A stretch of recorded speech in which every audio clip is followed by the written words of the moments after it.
Hi friend, welcome back to my channel. আমি রিনা পারভিন, আমি একজন হেলথ অ্যাসিস্ট্যান্ট ফিমেল।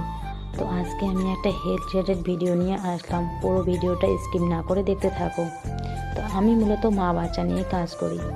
তো আর বাচ্চাদের জন্মের সময় কী কী ইঞ্জেকশান দেওয়া হয় এবং সেটা কোন কোন রোগকে প্রতিরোধ করে সেটাই তোমাদের সাথে আজকে জানাবো। তো প্রথমেই দেওয়া হয় বিসিজি টিকা বা ভ্যাকসিনেশন, যেটা মূলত টিবি বা যক্ষ্মা রোগটা প্রতিরোধ করে।